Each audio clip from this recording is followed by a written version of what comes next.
হযরতে লুকমানে হাকিম তার সন্তানদেরকে নসিহত করলেন যে বাবা, যখন তোমরা কোরআন শোনার জন্য বসবা তখন দুই হাঁটু গেড়ে দিয়ে এমনভাবে বসো যেন তুমি আল্লাহ পাক রব্বুল আলামিনের রহমত নেওয়ার জন্য ভিখারি হয়ে বসেছো। বলেন সুবহানাল্লাহ। আর কোরআন যদি তোমার সামনে পড়া হয় তখন তুমি মনোযোগ সহকারে শোনো, তাহলে আল্লাহ পাক রব্বুল আলামিন তোমার মুর্দা অন্তরকে জিন্দা বানায়া দিবে। বলেন সুবহানাল্লাহ। আল্লাহ পাক রব্বুল আলামিন কোরআনুল কারীমের মধ্যে বলেন, ইন্নামাল মুমিনুনা আল্লাযীনা ইযা যুকিরাল্লাহ ওয়াজিলাত কুলুবুহুম ওয়া ইযা তুলিয়াত আলাইহিম আয়াতুহু যাদাতহুম ঈমানাও ওয়া আলা রাব্বিহিম ইয়াতাওয়াক্কালুন। জোরে বলেন আল্লাহু আকবার। আল্লাহ তাআলা বলেন যে যখন মুমিনদের সামনে, মুত্তাকি ব্যক্তি যারা, তাদের সামনে যখন আমার কোরআন থেকে তেলাওয়াত করা হয়, আমার কালাম যখন তাদের সামনে পড়া হয়, আমার কালাম থেকে তাদের সামনে যখন আলোচনা করা হয়, যাদাতহুম ঈমানা, তাদের ঈমান বাড়তে থাকে। বলেন সুবহানাল্লাহ। যাদাতহুম ঈমানা ওয়া আলা রাব্বিহিম ইয়াতাওয়াক্কালুন, এবং তাদের ভয়ে, আমি আল্লাহ তাআলার ভয়ে তাদের অন্তর কম্পিত হতে থাকে। বলেন সুবহানাল্লাহ। এখন আমরা যদি সেই মনোযোগ সহকারে কোরআন শুনি আর কোরআন যদি বুঝি, তাহলে আমাদের অন্তরের মধ্যে কম্পন সৃষ্টি হবে। আর যদি আমরা কোরআন যদি না বুঝি, তাহলে আপনার আর আমার অন্তরের মধ্যে কম্পন সৃষ্টি হবে না।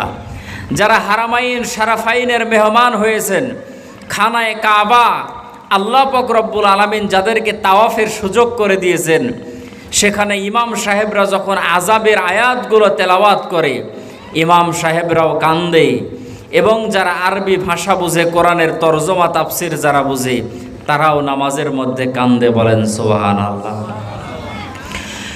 আল্লাহ পাক রব্বুল আলামিন বিশ্বনবীর উপরে মহাগ্রন্থ আল কোরআনুল কারীম নাজিল করে দিয়ে বললেন, নবীজি, আপনাকে আমি 4 দফা কর্মসূচি দিয়া দুনিয়ার মধ্যে পাঠালাম। তার মধ্যে 1 নাম্বার কর্মসূচি হলো ইয়াতলু আলাইহিম আয়া, আপনি কোরআন তেলাওয়াত করে করে মানুষদেরকে শোনাবেন। জোরে বলেন সুবহানাল্লাহ। মানুষের সামনে যদি কোরআন তেলাওয়াত করে শোনানো হয়, ওগো নবীজি, আমি আল্লাহ পাক রব্বুল আলামিন যাদের অন্তরের মধ্যে হেদায়েতের আলো রেখেছি, আমি আল্লাহ পাক রব্বুল আলামিন কোরআন শোনার কারণে তাদেরকে হেদায়েত দান করব। জোরে বলেন সুবহানাল্লাহ। একই কোরআন আবু বকরের সামনে যখন তেলাওয়াত করা হতো, হযরতে আবু বকর রাদিয়াল্লাহু তাআলা আনহুর ঈমান বেড়ে যেত। ওই কোরআন যখন আবার আবু জেহেলের সামনে পড়া হতো, আবু জেহেলের অন্তরের মধ্যে রোগ বেড়ে যেত। জোরে আওয়াজ দিয়া বলেন সুবহানাল্লাহ।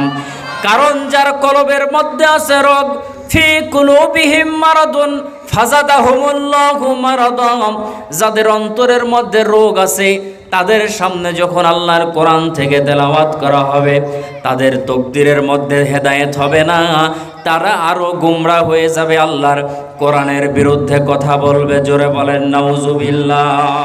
আল্লাহ পাক রব্বুল আলামিন বললেন, নবীজি, আপনি মানুষের সামনে শুধু কোরআন তেলাওয়াত করেন। আমি আল্লাহ পাক রব্বুল আলামিন হেদায়েত দেওয়ার মালিক। দুনিয়ার কারো হাতে আমি আল্লাহ পাক রব্বুল আলামিন হেদায়েত রাখি নাই। আমি আল্লাহ পাক রব্বুল আলামিন হেদায়েত নিজের হাতে রেখেছি। বলেন সুবহানাল্লাহ। আমার আল্লাহ পাক রব্বুল আলামিন যেই কোরআন নাজিল করেছেন দুনিয়ার মানুষের, তামাম পৃথিবীর সমস্ত মানুষের হেদায়েতের জন্য, এই কোরআন যদি আমরা পড়ি, আল্লাহ পাক রব্বুল আলামিনের কাছে যদি আমরা আত্মসমর্পণ করি, আল্লাহ পাক রব্বুল আলামিন বলেন, বান্দারে, আমি আল্লাহ পাক রব্বুল আলামিন দুনিয়ার জমিন থেকে তোমরা যখন বিদায় নেবা, মৃত্যুর সঙ্গে সঙ্গে আমি আল্লাহ পাক রব্বুল আলামিন তোমাদের জন্য জান্নাতের ব্যবস্থা করব। বলেন সুবহানাল্লাহ। সাহাবায়ে কেরাম ছিল যারা নবীজির কথা শুনতো, তারা কোরআন অনুযায়ী নিজের জীবন যাপন করতো, তারা এই জন্য তাদের জীবনটা ছিল কতই না চমৎকার, তাদের জীবনটা ছিল কতই না সুন্দর। তারা দুনিয়ার মধ্যে বসে বসে জান্নাতের সুসংবাদ পেয়েছিল। বলেন সুবহানাল্লাহ। দুনিয়ার মধ্যে থাকা অবস্থাতেই আল্লাহ পাক রব্বুল আলামিন তাদেরকে সালাম দিয়েছেন, জান্নাতের সুসংবাদ দিয়েছেন। তাদের ভিতর থেকে একজন ব্যক্তির নাম আপনাদের সামনে বলি, যিনি ছিলেন ইসলামের প্রথম খলিফা। তার নাম হলো হযরতে আবু বকর। জোরে বলেন নাম কি? হযরতে আবু বকর রাদিয়াল্লাহু তাআলা আনহু, তাকে বলা হয় আবু বকর সিদ্দিক। সিদ্দিক কেন বলা হয়? আল্লাহর রাসূল যখন মেরাজ থেকে যখন চলে আসলেন, আবু জেহেল আবুল আহাবরা আল্লাহর রাসূলকে ঘিরে ধরল। আল্লাহর রাসূলকে ডাক দিয়ে বলল, মুহাম্মদ, প্রতিদিন তুমি নতুন নতুন কথা বলো, আজকে কোনো নতুন কথা আছে নাকি বলো তো দেখি। আল্লাহর রাসূল ডাক দিয়ে বললেন, চাচারা শোনেন, আজকে একটা নতুন কথা আছে। আমি 7 আসমান জমিন পাড়ি দিয়া আল্লাহ পাক রব্বুল আলামিনের আরশে আজিমের উপরে গিয়েছিলাম। বলেন সুবহানাল্লাহ।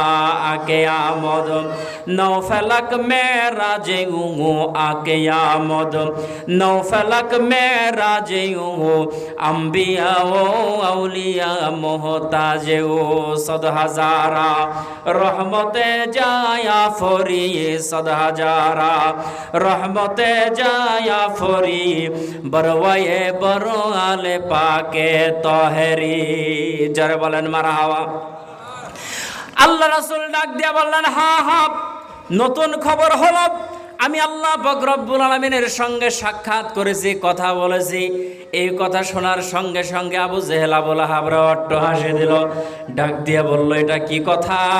সে নাকি এখান থেকে বাইতুল মুকাদ্দাসে গেছে, বাইতুল মুকাদ্দাস থেকে নাকি আবার সরাসরি আল্লাহর আরশে আজিম পর্যন্ত গেছে। মুহাম্মদের মাথা খারাপ হয়ে গেছে, দৌড় দিয়ে গেল কোথায়? হযরতে আবু বকরের কাছে। আবু বকর সিদ্দিককে ডাক দিয়ে বলে, আবু বকর, একটা কথা শুনেছো নাকি? আবু বকর ডাক দিয়ে বলে, কি কথা?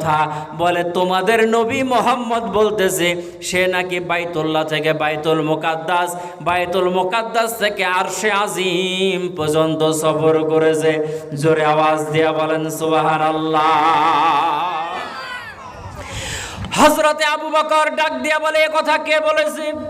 বলে, তোমাদের নবী মুহাম্মাদুর রাসূলুল্লাহ বলেছে, তোমাদের নবী।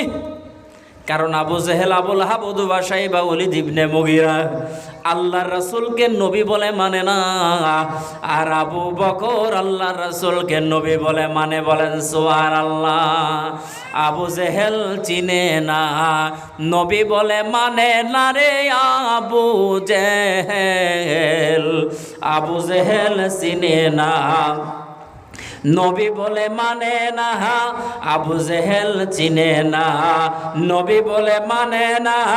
আব্দুল্লাহর ছেলে বলে আমেনার পোলায় মুহাম্মদ পেয়ারা নবী সাল্লাল্লাহ। বলেন ইয়া মুহাম্মদ পেয়ারা নবী সাল্লাল্লাহ। আবু বকর চিনিয়া প্রেমেতে ডুবিয়া আবু বকর আবু বকর চিনিয়া প্রেমেতে ডুবিয়া পায়ে ধরে কালেমা পড়ে ভাগ্য হয় ভালা। ইয়া মুহাম্মদ পেয়ারা নবী এসো নিরালা। ইয়া মুহাম্মদ পেয়ারা নবী এসো নিরালা। জোরে বলেন মারহাবা। হযরত আবু বকর ডাক দিয়ে বলে, এই কথা কে বলেছে? বলে, তোমাদের নবী মুহাম্মদুর রাসূলুল্লাহ বলেছে। আবু বকর সিদ্দিক ডাক দিয়ে বলতেছে, এই কথা যদি আল্লাহর নবী বলে থাকে 100তে 100 আল্লাহর নবীর কথা সত্য। জোরে বলেন সুবহানাল্লাহ। আল্লাহর নবীর কাছে হযরত আবু বকর আসার পরে বলে, ইয়া রাসূলুল্লাহ, আপনি নাকি মেরাজে গিয়েছিলেন? আল্লাহর নবী বলেন, আবু বকর, হ্যাঁ আমি মেরাজে গিয়েছিলাম। বলে, আমি আবু বকর মেনে নিলাম, আপনি রাসূল মেরাজে গিয়েছেন, আমি বিশ্বাস করলাম। আল্লাহর রাসূল ডাক দিয়ে বললেন, আবু বকর, আজ থেকে তুমি শুধু আবু বকর না, আজকে থেকে তুমি আবু বকর সিদ্দিক। জোরে বলেন সুবহানাল্লাহ। যে আবু বকর সিদ্দিক ছিলেন আল্লাহর রাসূলের দুনিয়ার জমিনে চলার সাথী, যে আবু বকর সিদ্দিক ছিলেন আল্লাহর রাসূলের হিজরতের সাথী। আল্লাহর রাসূল 6 মাস আগে ডাক দিয়ে বলেছিলেন, আবু বকর মনে হয় মক্কার জমিনে থাকতে পারবো না রে আবু বকর, বিছানার মধ্যে ঘুমাইতে পারি না, পচা সাপ নিয়ে এসে আমার বিছানার মধ্যে দিয়ে দেয়। নামাজ পড়তে গেলে রে আবু বকর মরা উটের নাড়ি ভুড়ি আমার পিঠের ওপরে চাপায়া দেয়। আমার ওপরে যে নির্যাতনের স্টিম রোলার চলতেছে, আবু বকর রে মনে হয় মক্কার জমিনে থাকতে পারবো না। 6 মাস কি 1 বছর আগে বলেছিলেন আল্লাহর রাসূলকে। যেদিন থেকে আল্লাহর রাসূলকে আবু বকর বলেছে, আবু বকর আল্লাহর রাসূলকে বলেছিলেন, আবু বকর রে মনে হয় মক্কার জমিনে থাকতে পারবো না, সেদিন থেকে আবু বকর আর বিছানায় পিঠ ঠেকাইতেন না। দরজার কাছে হেলানা দিয়া হযরতে আবু বকর থাকতেন। কোন সময় জানি আল্লাহর রাসূল এসে ডাক দেয়, আবু বকর বলে ডাক দিবে, আর আমি যদি আল্লাহর রাসূলের ডাকে সাড়া দিতে না পারি, তাহলে পিছন থেকে কাফেরেরা এসে আল্লাহর রাসূলকে আক্রমণ করবে, আমি কলিজায় সহ্য করতে পারবো না। কারণ যখন আল্লাহর রাসূল আর আবু বকর দুইজন মিলে প্রথম যখন কালেমার দাওয়াত দেওয়া শুরু করেছিল, আমার ভাইয়েরা, কাফেরেরা আল্লাহর নবীকে ঘিরে ফেলল। হযরত আবু বকর সিদ্দিক রাদিয়াল্লাহু তাআলা আনহুকে ঘিরে ফেলল, চারিদিক থেকে পাথর দিয়ে আঘাত করতে লাগলো। আল্লাহর রাসূল আহত হয়ে গেলেন, হযরত আবু বকর সিদ্দিক আহত হয়ে গেলেন। হযরত আবু বকর সিদ্দিক রাদিয়াল্লাহু তাআলা আনহু তার বোনের এবং মায়ের কাঁধের উপরে ভর করে করে নিজের বাড়ি পর্যন্ত গেলেন। কুহাফার পুত্র আবু বকর ধনাঢ্য পরিবারের সন্তান ছিলেন হযরত আবু বকর। হযরত আবু বকরের জ্ঞান হারিয়ে ফেলেছে, হযরত আবু বকরের জ্ঞান নাই। কিছুক্ষণ পরে যখন হযরত আবু বকর জ্ঞানে এসেছে, মা 1 পেয়ালা দুধ নিয়ে এসে আবু বকরকে ডাক দিয়ে বলে, আবু বকর রে 1 পেয়ালা দুধ দিয়েছে, 1 পেয়ালা দুধ তুমি পান করে নাও। হযরত আবু বকর চোখের পানি ছেড়ে আর ডাক দিয়ে বলে, মা এখন আমি দুধ পান করতে পারবো না গো মা, যতক্ষণ পর্যন্ত আমি আমার কলিজার নবী মুহাম্মদুর রাসূলুল্লাহর খোঁজ না পাবো। বলেন সুবহানাল্লাহ। হযরত আবু বকর বলেন, আমাকে এসে আল্লাহর নবী ডাক দিবে, আর আমি যদি বিছানার মধ্যে ঘুমায়া থাকি, তাহলে তো আমার উঠতে দেরি হয়ে যাবে, রাসূলকে আক্রান্ত করে ফেলবে। আবু বকর ঘুমায় না, তার কলিজার টুকরা ছোট্ট মেয়ে হযরতে আসমাও ঘুমায় না, রুটি বানায়া বাবাকে এবং আল্লাহর রাসূলকে সহযোগিতা করার জন্য বসে থাকে। জোরে বলেন সুবহানাল্লাহ। সম্মানিত ভাইয়েরা আমার, আল্লাহর রাসূল হিজরত শুরু করলেন, আবু বকরকে ডাক দিলেন। আবু বকর সঙ্গে সঙ্গে হযরতে আবু বকর দরজা খুলে দিল। আল্লাহর রাসূল ডাক দিয়ে বলল, আবু বকর তুমি কি ঘুমাও না? আবু বকর ডাক দিয়ে বলে, ইয়া রাসূলুল্লাহ, যখন থেকে আপনি হিজরতের কথা বলেছেন, সেদিন থেকে আমি আবু বকর বিছানার মধ্যে পিঠ লাগাই না।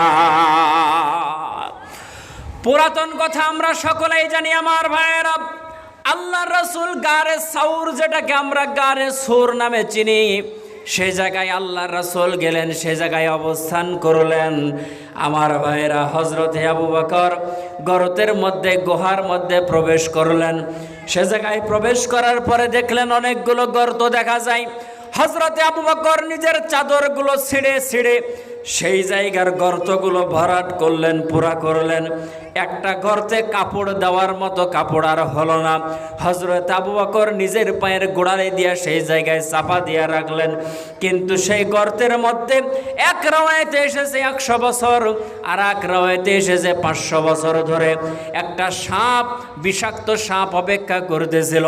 সে তাওরাত, জবুর, ইনজিল কিতাবের মধ্যে খবর পেয়েছে আখেরি জামানার নবী হিজরত করার সময় এই জায়গায় অবস্থান করবে। জোরে বলেন সুবহানাল্লাহ।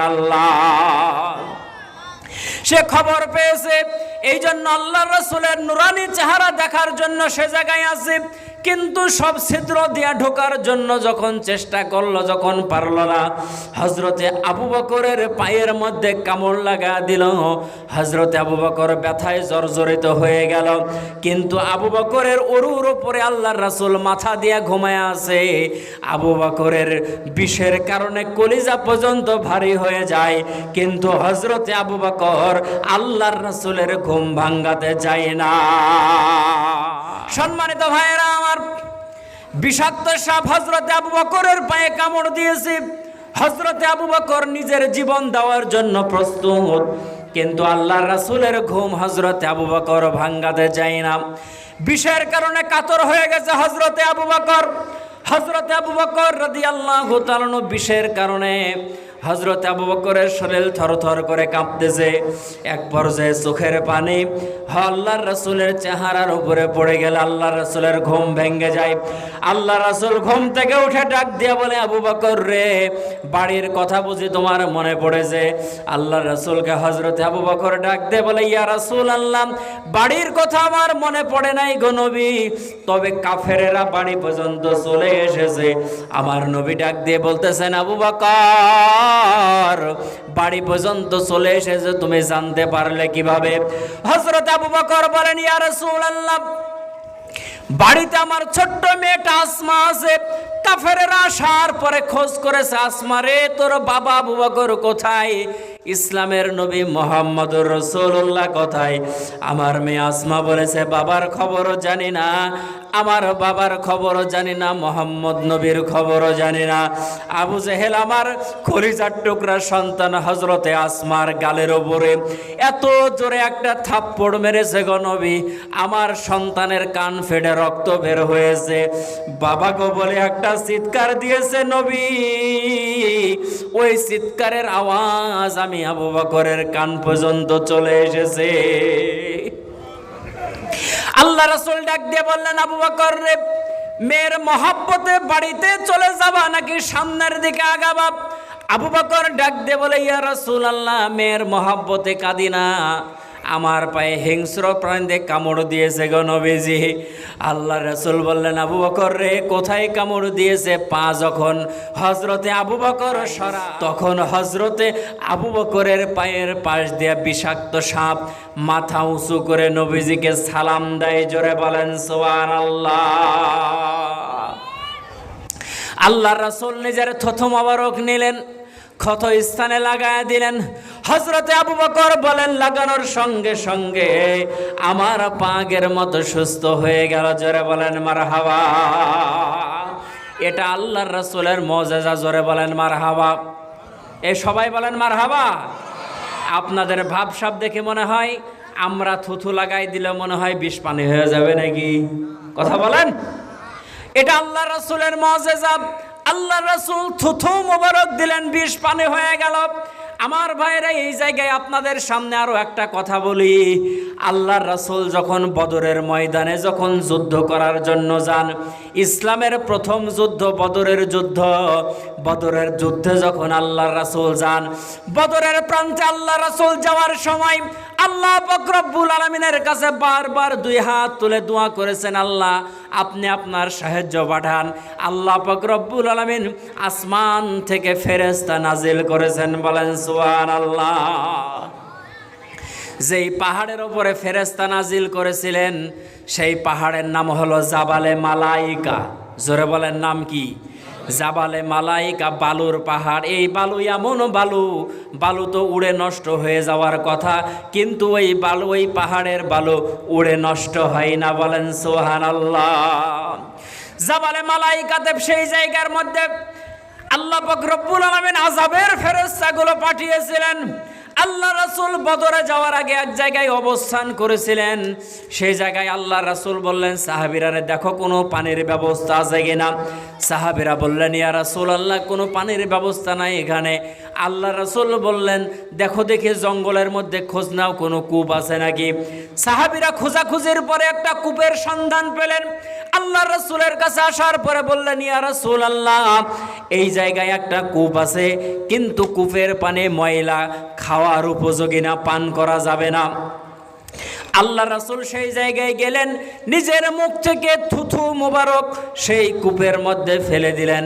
সেই জায়গা থেকে আল্লাহু আকবার সুন্দর মিষ্টি পানি ওঠা আরম্ভ হয়ে গেল। বলেন সুবহানাল্লাহ। সাহাবায়ে কেরাম বর্তনগুলো ভর্তি করলেন, পানিগুলো নিয়ে আসলেন, সাহাবায়ে কেরাম পানিগুলো পান করলেন। সাহাবায়ে কেরাম বলেন, সেই পানি পান করার পরে আমাদের পেটের, আমাদের শরীরের যেই সমস্ত রোগগুলো ছিল সমস্ত রোগগুলো ভালো হয়ে গেল। সেই কূপের নাম হলো বীরে শেফা। সেই কূপের নাম কি? বীরে শেফা। সেই কূপ থেকে আল্লাহর রাসূলের বরকতের পানি এখন পর্যন্ত সেই কূপ থেকে পানি উঠে, জোরে বলেন মারহাবা। হাজি যারা আছে সেই জায়গায় পানি নেওয়ার জন্য ভিড় করে, পানি পান করার জন্য ভিড় করে। আমার ভাইয়েরা, আমার বাবাজিরা, একান্ত আপনজনেরা আমার, গত মাসে আল্লাহ পাক রব্বুল আলামিন আমাকে খানায়ে কাবার মুসাফির বানিয়েছিলেন। সেই জায়গায় গেলাম। হজরে আসওয়াদের চুমা খাওয়া যেমন কষ্টকর, বীরে শেফার পানি নেওয়াও তেমন কষ্টকর। শত শত মানুষ ভিড়াভিড়ি করে পানি নেওয়ার জন্য। ছোট্ট একটা নল দিয়ে পানি টিপ টিপ করে পড়ে, সেই জায়গা থেকে পানি ভরতে হয়। এটা ছিল আল্লাহর রাসূলের থুথুর মুজিজা, জোরে বলেন সুবহানাল্লাহ। আল্লাহ রাসূল থুথু মোবারক হযরত আবু বকরের পায়ে লাগায় দিলেন। আবু বকর রাদিয়াল্লাহু তাআলা সঙ্গে সঙ্গে সুস্থ হয়ে গেলেন। আল্লাহর রাসূলের সঙ্গে আবার সফর করলেন। কাফেররা সেই জায়গা পর্যন্ত যখন পৌঁছে গেল, হযরতে আবু বকর বলেন, ইয়া রাসূলুল্লাহ, মনে হয় ধরা পড়েই গেলাম। আল্লাহ রাসূল ডাক দিয়ে বললেন, লা তাহজান ইন্নাল্লাহা মানা। আবু বকর রে, ভয় করিও না, আল্লাহ আমাদের সাথে আছে। বলেন সুবহানাল্লাহ। সম্মানিত ভাইরা আমার, লম্বা কথা, আল্লাহ রাসূল হিজরত করলেন 10,000 সাহাবী নিয়ে। বীরের বেশে আল্লাহ রাসূল আবার মক্কায় ফিরে এসেছিলেন। আল্লাহ রাসূলের সব সময় যিনি সঙ্গী ছিলেন তার নাম হলো হযরতে আবু বকর সিদ্দিক রাদিয়াল্লাহু তাআলা আনহু। আল্লাহ রাসূল যে সময় দুনিয়ার জমিন থেকে বিদায় নিয়ে চলে যাবেন, সেই সময় হযরতে আবু বকর আল্লাহর রাসূলের কাছে ছিলেন। আল্লাহর রাসূলের মৃত্যুর খবরে আবু বকর রাদিয়াল্লাহু তাআলা শোকে পাথরের মতো হয়ে গিয়েছিলেন। হযরতে ওমর হাতের মধ্যে তরবারি নিয়ে চিৎকার দিয়ে দিয়ে বলতো, যে বলবে আল্লাহর রাসূল মারা গেছে, তরবারি দিয়ে তার কাল্লাকে শরীর থেকে ফেলে দেব। আর হযরতে আবু বকর রাদিয়াল্লাহু তাআলা আনহু দেওয়ালের সঙ্গে হেলানা দিয়া শুধু চোখের পানি ছাড়তেন। বলেন সুবহানাল্লাহ। হযরতে আবু বকর রাদিয়াল্লাহু তাআলা হলেন ইসলামের প্রথম খলিফা, জোরে বলেন সুবহানাল্লাহ। কেন ইসলামের প্রথম খলিফা? আল্লাহ পাক রব্বুল আলামিন হযরতে আবু বকরকে বানালেন। আল্লাহ রাসূল জিহাদের ময়দানে যাবেন, সাহাবাদেরকে ডাক দিয়ে বললেন, সাহাবীরা রে, জিহাদের ময়দানে আজকে তোমাদেরকে মাল দান করতে হবে, সম্পদ দান করতে হবে। কার কাছে কি সম্পদ আছে তোমরা নিয়ে আসো। সাহাবা কেরাম রাদিয়াল্লাহু তাআলা একে একে সম্পদগুলো নিয়ে আসা শুরু করলাম। হযরতে ওমর রাদিয়াল্লাহু তাআলা আসলো, হযরতে উসমান আসলো, হযরতে আলী আসলো, অন্যান্য সাহাবীরা আসলো, হযরতে আবু বকর সবশেষে আসলো। আল্লাহর রাসূল হযরতে আলীকে বললেন, কি নিয়ে এসেছো? বলে 4 ভাগের 1 ভাগ নিয়ে এসেছি। উসমান রে, তুমি কি নিয়ে এসেছো? 3 ভাগের 1 ভাগ নিয়ে এসেছি। ওমর, তুমি কি নিয়ে এসেছো? আমার সম্পদের 2 ভাগের 1 ভাগ নিয়ে এসেছি। হযরতে আবু বকরকে জিজ্ঞেস করলেন, আবু বকর, আপনি কি নিয়ে এসেছেন? হযরতে আবু বকর ডাক দিয়ে বলেন, ইয়া রাসূলুল্লাহ, বাড়িতে আল্লাহ এবং আল্লাহর রাসূলকে রেখে বাড়িতে যা ছিল সব নিয়ে এসেছি। বলেন সুবহানাল্লাহ। তাহলে দানের মধ্যে 1 নাম্বার কি? জোরে বলেন। যা ছিল সবগুলো দান করে দিয়েছে আল্লাহর রাস্তায়। বলে আল্লাহ এবং আল্লাহর নবীকে বাড়িতে রেখেছি, তাছাড়া আর কিচ্ছু রাখি নাই, সবগুলো আল্লাহর রাস্তায় দিয়ে দিয়েছি। আল্লাহ পাক রব্বুল আলামিন নবীজিকে জানান, নবীজি, আবু বকর যেহেতু দানের দিক দিয়ে 1 নাম্বার, আপনার ইন্তেকালের পরে আবু বকর হবে 1 নাম্বার খলিফা। জোরে বলেন সুবহানাল্লাহ। দানের দিক দিয়ে হযরত ওমর যেহেতু 2 নাম্বার, সে হবে দ্বিতীয় খলিফা। দানের দিক দিয়ে হযরত উসমান যেহেতু 3 নাম্বার, সে হবে 3 নাম্বার খলিফা। দানের দিক দিয়ে হযরত আলী যেহেতু 4 নাম্বার, সে হবে ইসলামের চতুর্থ খলিফা। আওয়াজ দিয়ে জোরে বলেন সুবহানাল্লাহ। হযরত আবু বকর রাদিয়াল্লাহু তাআলা 2 বছর কয়েক মাস রাষ্ট্র পরিচালনা করেছেন। তার সময়ে বিধবাদের একটা লিস্ট টাঙ্গানো থাকতো হযরত আবু বকরের দফতরে। তার দেশের মধ্যে কারা কারা বৃদ্ধ নারী আছে, বৃদ্ধ মহিলা কারা কারা আছে, বিধবা কারা কারা আছে, তাদের খেদমত করার জন্য এক একজন সাহাবী দিন বেছে নিতেন। বৃদ্ধা মহিলার নামের পাশে সেই সাহাবীর নাম লেখা থাকতো যে এই সাহাবী এই মহিলার খেদমত করবে, বাড়ির কাজগুলো করবে। হযরত আবু বকর রাদিয়াল্লাহু তাআলার যুগে যিনি প্রধান বিচারপতি ছিলেন তার নাম হলো হযরত ওমর রাদিয়াল্লাহু তাআলা। তিনি একদিন গেলেন হযরত আবু বকর রাদিয়াল্লাহু তাআলার দফতরে, একটা বিধবা নারীর দায়িত্ব নেবেন। সেই জন্য যাওয়ার পরে লিস্ট দেখতেছেন, প্রত্যেকটা নারীর, প্রত্যেকটা বিধবার নামের কাছে কাছে একজন করে সাহাবীর নাম লেখা। শেষের দিকে দেখতেছেন একজন মহিলা ফাঁকা আছে, বৃদ্ধা মহিলা, অসহায় মহিলা, বিধবা মহিলা, কিন্তু তার নামের কাছে কারো নাম লেখা নাই। জোরে বলেন মারহাবা। আর একটু জোরে বলেন মারহাবা। আমার কথা কি আপনারা বুঝতে পারতেছেন? কথা কি বোঝা যায়? একবারে ক্লিয়ার তো?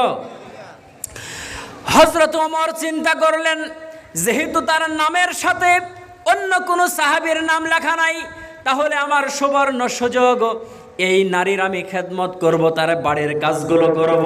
কারণ আল্লাহর রাসূল হাদিস শরীফের মধ্যে বলেছেন, কেউ যদি কোনো বিধবার দায়িত্ব নেয় আর কেউ যদি কোনো এতিমের দায়িত্ব নেয়, সে আর আমি আল্লাহর রাসূল 2 আঙ্গুল দেখায়া বলেন এরকম পাশাপাশি থাকবো। বলেন সুবহানাল্লাহ। হযরত ওমর চিন্তা করলো, এই বিধবার খেদমত করে আমি আল্লাহর রাসূলের পাশাপাশি জান্নাতের মধ্যে থাকতে চাই। হযরত ওমর রাদিয়াল্লাহু তাআলা ফজরের নামাজ পড়ে সেই বৃদ্ধার বাড়িতে চলে গেলেন। ডাক দিয়া বললেন, মাগো আমি আপনার খেদমত করতে চাই, আপনি অনুমতি দেন। বৃদ্ধা মহিলা ডাক দিয়ে বলতেছেন, তুমি কে? বলে, আমি এই দেশের প্রধান বিচারপতি, আমার নাম হলো হযরত ওমর, আমি আপনার খেদমত করতে চাই, মাগো আপনি সুযোগ করে দেন। আমার ভাইয়েরা, হযরত ওমরের সামনে মহিলাটা ডাক দিয়ে বলতেছে, ওমর গো, আমার খেদমত নেওয়ার কোনো প্রয়োজন নাই, কারণ আমার খেদমত করার জন্য একজন আছে, সে ইতিপূর্বে আমার বাড়ির কাজগুলো করে দিয়ে চলে গেছে। বলেন সুবহানাল্লাহ। হযরত ওমর চমকে উঠলেন, কিরে, তার নামের কাছে কারো নাম লেখা নাই, কিন্তু কে যে বাড়ির কাজগুলো করে দিয়ে চলে গেছে? সে চিন্তা করলেন, ফজরের পরে আসলে হবে না, ফজরের আগে আসতে হবে। ফজরের আগে চলে আসলো। যখন ফজরের আজান হয়, মহিলাকে ডাক দিয়ে বলতেছে, মাগো আপনার কাজগুলো করার জন্য আমি আসলাম। মহিলা ডাক দিয়ে বলতেছে, ওমর রে, তোমার কাজ করে দেওয়ার প্রয়োজন নাই, যে আমারে প্রতিদিন কাজ করে দেয় সেই ইতিপূর্বে আমার বাড়ির কাজগুলো করে দিয়ে চলে গেছে। বলেন সুবহানাল্লাহ। হযরত ওমর চিন্তা করলেন, সেদিন ফজরের পর আসলাম তাও কাজ করতে পারলাম না, আজকে ফজরের আগে আসলাম তাও হলো না, আগামী কালকে তাহাজ্জুদের সময় আসব, তাহলে তার কাজগুলো করতে পারবো। আর আল্লাহ রাসূলের হাদিস অনুযায়ী রাসূলের পাশাপাশি জান্নাতে থাকবো। বলেন সুবহানাল্লাহ। হযরত ওমর চলে আসলেন তাহাজ্জুদের সময়। আসার পরে ডাক দিয়ে বললেন, মাগো আমি ওমর এসেছি, আপনার খেদমত করার সুযোগ দেন, আপনার সংসারের বাড়ির কাজগুলো করার মতো আমারে সুযোগ দেন। মহিলা ডাক দিয়ে বলতেছে, ওমর গো, কাজ করার কোনো প্রয়োজন নাই, কারণ যে আমার বাড়িতে কাজ করে দেয় সেই ইতিপূর্বে কাজ করে দিয়ে চলে গেছে।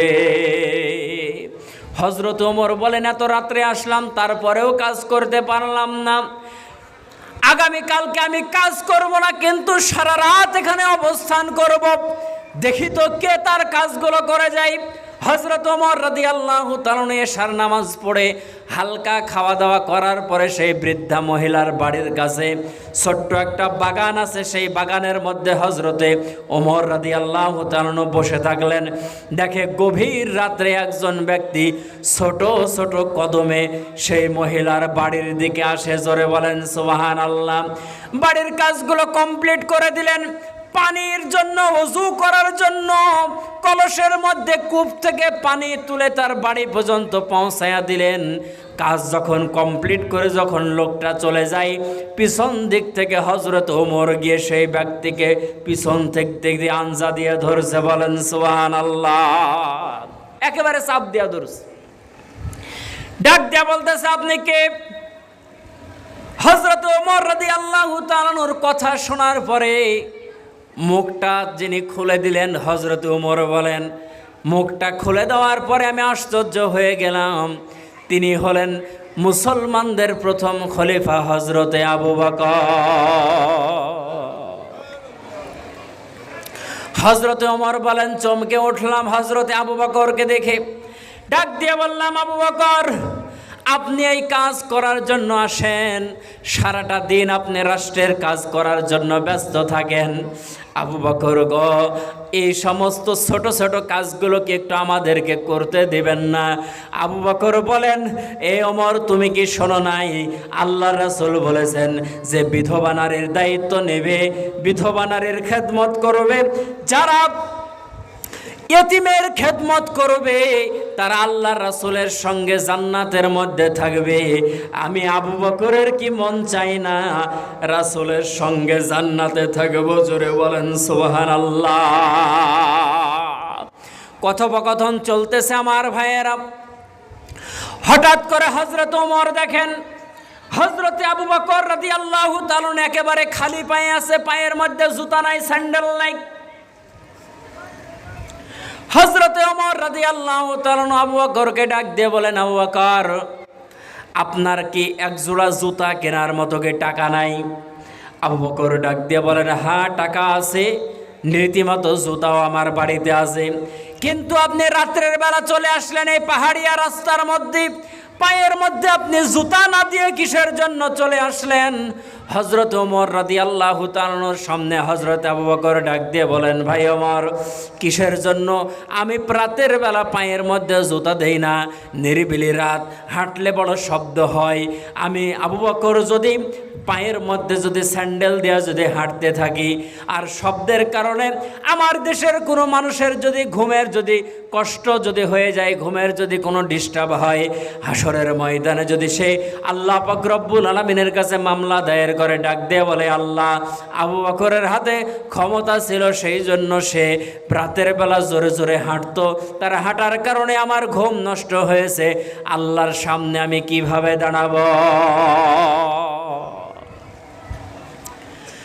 আল্লাহর ভয় কতটা বেশি বান্দার কলবের মধ্যে। রাত্রের বেলা খালি পায়ে হাঁটে, জুতা পর্যন্ত পায়ে দেয় না। আমার ভাইয়েরা, আমার বাবাজিরা, হযরতে আবু বকর রাদিয়াল্লাহু তাআলা যখন দুনিয়ার জমিন থেকে বিদায় নিয়ে চলে যাবেন, তার কলিজার টুকরা সন্তান আল্লাহ রাসূলের স্ত্রী আয়েশা সিদ্দিকা রাদিয়াল্লাহু তাআলা আনহার কাছে আমার ভাইয়েরা 3 টুকরা কাফনের কাপড় দিলেন। তার মধ্যে 2 টুকরা কাপড় ছিল পুরাতন, 1 টুকরা ছিল নতুন। জোরে বলেন, পুরাতন কয় টুকরা? পুরাতন হলো 2 টুকরা, নতুন হলো কয় টুকরা? 1 টুকরা হলো নতুন। হযরতে আয়েশা রাদিয়াল্লাহু তাআলার হাতে ডাক দিয়ে বলতেছেন, মারে, আমি আবু বকর মনে হয় দুনিয়ার জমিনে বেশি দিন আর বাঁচব না রে মা। আমি যখন দুনিয়ার জমিন থেকে বিদায় নিয়ে চলে যাব, এই কাফনগুলো দিয়ে আমার গোসলের পরে কাফনের ব্যবস্থা করবা। বলেন সুবহানাল্লাহ। হযরত আয়েশা ডাক দিয়ে বলেন, আব্বাজান, আমাদের কি তৌফিক নাই? আমাদের কি আল্লাহ পাক রব্বুল আলামিন সে তৌফিক দেন নাই? আমরা কি আপনার জন্য নতুন কাপড়ের ব্যবস্থা করতে পারি না? পুরাতন কাপড় কিসের জন্য আপনি আমার হাতে জমা দিয়ে গেলেন? হযরত আবু বকর বলেন, হাসরের ময়দানে আল্লাহ পাক রব্বুল আলামিনের সামনে যখন দাঁড়াতে হবে, আল্লাহ পাক রব্বুল আলামিন যদি আমাকে ডাক দিয়ে বলে, আবু বকর রে, 3টা নতুন কাপড় পরে আমার সামনে তুমি উপস্থিত হয়েছ, তোমার দেশের সমস্ত মানুষগুলো, জনগণগুলো কি নতুন কাপড় পেয়েছিল? আমি আবু বকর তো বলতে পারবো না। এই জন্য আমি আবু বকর পুরাতন কাপড় গায়ে দিয়ে আল্লাহর সামনে দাঁড়াতে চাই। জোরে বলেন সুবহানাল্লাহ। আমি আমার দেশের জনগণকে সবাইকে নতুন কাপড় দিতে পারি নাই, এই জন্য আমিও নতুন কাপড় গায়ে দিয়া কবরের মধ্যে যেতে চাই না। হযরত আয়েশা ডাক দিয়ে বলেন, আব্বাজান, আপনাকে কাফন পরানোর পরে দাফন করব কোথায় একটু বলে দেন। হযরত আবু বকর ডাক দিয়ে বলে, দাফনের জায়গা তোমাদের কাছে বলবো না, আমার গোসল করানোর পরে, জানাজা কমপ্লিট করার পরে আমার লাশটাকে নিয়ে আল্লাহর রাসূলের কবরের পাশে, রওজার পাশে রাখবা। আল্লাহর রাসূলকে সালাম দিয়া বলবা, আপনার সারা জীবনের সাথী আবু বকর আজকে দুনিয়ার মায়া ত্যাগ করে কবরের বাসিন্দা হয়ে গেছে। ওগো আল্লাহর নবী, আপনি বলেন কোথায় আবু বকরকে দাফন করব? যদি কবর থেকে কোনো আওয়াজ আসে তাহলে যেখানে দাফন করার কথা বলবে সেখানে দাফন করে দেবা, আর যদি কোনো আওয়াজ না আসে আমি আবু বকরকে জান্নাতুল বাকিতে দাফন করে দেবা, না হলে তোমাদের ইচ্ছা মতো যেখানে ইচ্ছা সেখানে দাফন করে দেবা। আমার ভাইয়েরা, হযরত আবু বকরের ইন্তেকাল হলে তাকে রীতিমতো গোসল করে কাফন পরায়া হযরত ওমর রাদিয়াল্লাহু তাআলা ছোট্ট বাচ্চার মতো চোখের পানি ছেড়ে দিয়া কান্দে।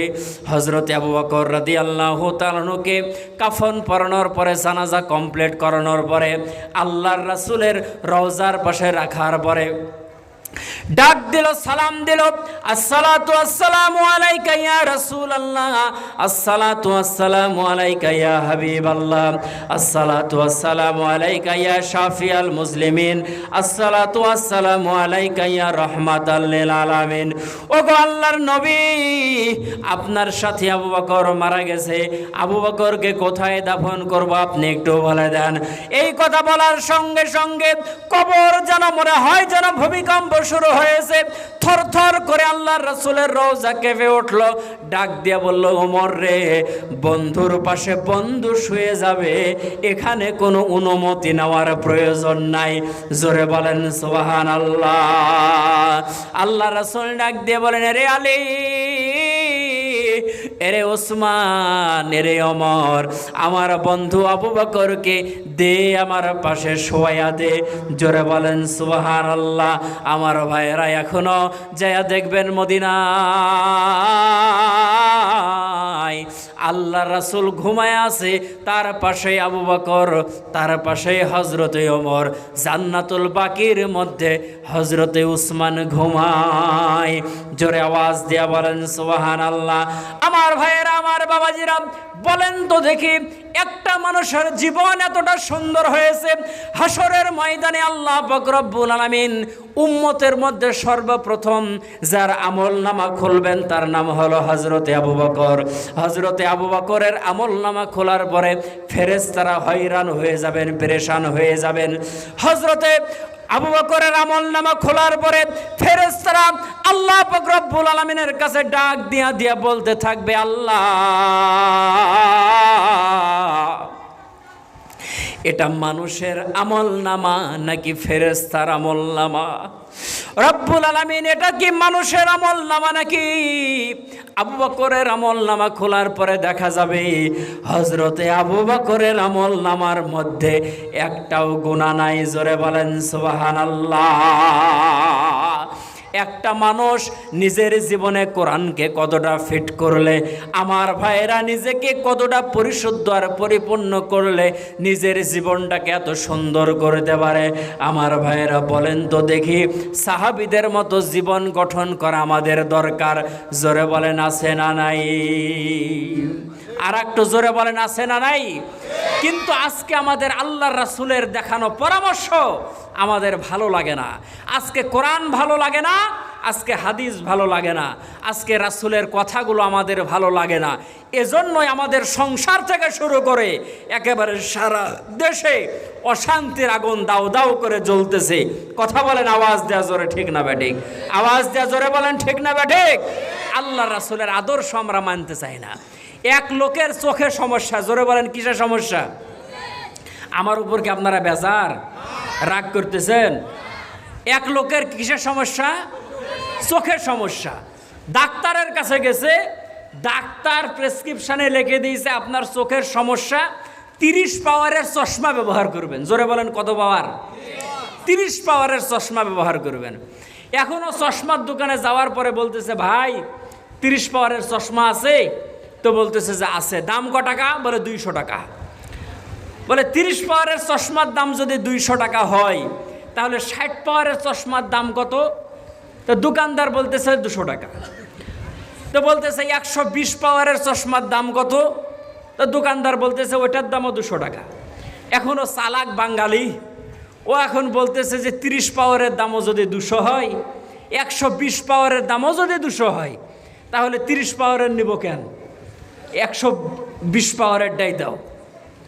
এখন ওই চশমা, বেশি পাওয়ারের চশমা চোখে দিয়া রাস্তা দিয়ে হাঁটে, একটা জিনিস ডবল দেখে।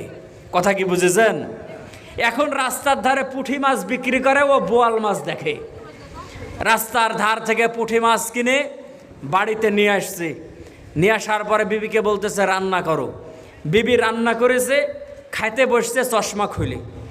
এখন বলতেছে যে দাও বোয়াল মাছের চাকা দাও। এখন স্ত্রী বলতেছে যে তোমার মাথা খারাপ না পেট খারাপ? তুমি নিয়ে আসলা পুঁটি মাছ আর এখন চাইতেছো যে বোয়াল মাছ। বোয়াল মাছ কোথায়? কথা বলাও সারা, এক থাপ্পড় মারাও সারা। কি অবস্থা! নিয়ে আসলাম বোয়াল মাছ আর বলে পুঁটি মাছ। একদিন, 2 দিন, 3 দিন কঠিন গন্ডগোল বাড়িতে। এখনও চিন্তা করে, হাই সর্বনাশ, জীবনে বইয়ের সাথে আমার গন্ডগোল হয় না, কিন্তু এ চশমা কেনার পর থেকে বইকে আমি যে হারে মারি, এ বউ তো আমার সংসার করবে না, সংসার তো যাই অবস্থা। তো আবার ডাক্তারের কাছে গেছি। ডাক্তারের কাছে যাওয়ার পরে বলতেছে, ডাক্তার সাহেব কি চশমা দিলেন? এ চশমা দেওয়ার পরে তো বউ আমার প্রতিদিন মার খাই, 5 ওয়াক্ত নামাজের মতো নিয়ম করে মারা লাগে। কারণ ও বাজার করে চশমা চোখে দিয়ে, খাইতে বসে তখন চশমা গইলে। তখন ডাক্তার চশমাটা নিয়ে হাতে নিয়ে দেখতেছে চশমার পাওয়ার হলো 120। বলতেছে আপনাকে চশমার পাওয়ার দিলাম 30 আর আপনি চোখে দিয়েছেন 120, তাহলে তো সংসারে অশান্তি হবেই। কথা বলেন ঠিক না ঠিক? ডাক্তারের একটা পরামর্শ যদি কেউ না মানে, তাহলে সংসারে যেমন অশান্তি, শান্তি আসার যেমন প্রশ্নই আসে না। আল্লাহর রাসূলের যে দেখানো যে প্রেসক্রিপশন, এ অনুযায়ী যদি আমরা না যদি চলি, আমাদের জীবনেও শান্তি আসবে না। কথা বলেন জোরে, ঠিক না ঠিক? আওয়াজ দিয়ে জোরে বলেন কথা, ঠিক না ঠিক? আমাকে একজন বলেছে যে হুজুর, মহিলাদের অবস্থা বেকায়দা অবস্থা, একটু মহিলাদের জন্য একটু ওয়াজ করবেন। এখন মহিলাদের জন্য জান্নাতে যাওয়া খুব সহজ। মহিলারা 5 ওয়াক্ত নামাজ পড়বে, রমজানের রোজা রাখবে। 5 ওয়াক্ত নামাজ পড়বে, রমজানের রোজা রাখবে, স্বামীর খেদমত করবে, নিজের সতীত্বের হেফাজত করবে। জান্নাতের 8টা দরজা আল্লাহ তাদের জন্য খুলে দেবে। যেই দরজা দিয়ে ইচ্ছা সেই দরজা দিয়ে জান্নাতে প্রবেশ করবে। তাও সুবহানাল্লাহ বললেন না? মানে বেটি চাওয়াল জান্নাতে চলে গেলে আমাদের জান্নাত শর্ট পেড়ে যাবে নাকি? যে ওরাই যদি সব লিয়া লাই, তাহলে তো আমরা আবার যাবো কোন জায়গা? এরকম কি ভাবসাব? তাহলে আমল করবে মহিলারা কয়টা? জোরে বলেন কটা? 1 নাম্বার 5 ওয়াক্ত নামাজ, 2 নাম্বার রমজানের রোজা, 3 নাম্বার হলো স্বামীর খেদমত, আর 4 নাম্বার হলো নিজের সতীত্বের হেফাজত। 5 ওয়াক্ত নামাজ মহিলারা কেউ কেউ পড়ে, কেউ কেউ পড়ে না। এদের নামাজ আবার জোহর, আসর, মাগরিব একসাথে জোর করে লাগায় পড়ে। মানে কাজের চাপে নামাজ পড়ার সময় নাই। ওয়াক্ত মতো নামাজ পড়তে হবে, রমজানের রোজা রাখতে হবে, স্বামীর খেদমত এটা করতে মহিলারা রাজি না। বলে বৃষ্টি পড়ে টিপ টিপ আর কিস্তি দেব ঠিক ঠিক, স্বামীর কথা মানব না, ভাঙ্গা ঘরে থাকবো না। কথা বলেন জোরে, ঠিক না ঠিক? হুজুর যা ওয়াজ করেন ভালো করেন, স্বামীর খেদমত করতে এখন করা মহিলারা কি যায়? এক হুজুর ওয়াজ করেছে, শোনেন, এক হুজুর ওয়াজ করেছে যে মহিলারা যদি স্বামীর গোসল করার পানি যদি গরম করে দেয়, তা আল্লাহ পাক রব্বুল আলামিন হাসরের ময়দানে সেই পানিও নেকের পাল্লাই ওজন দিবে।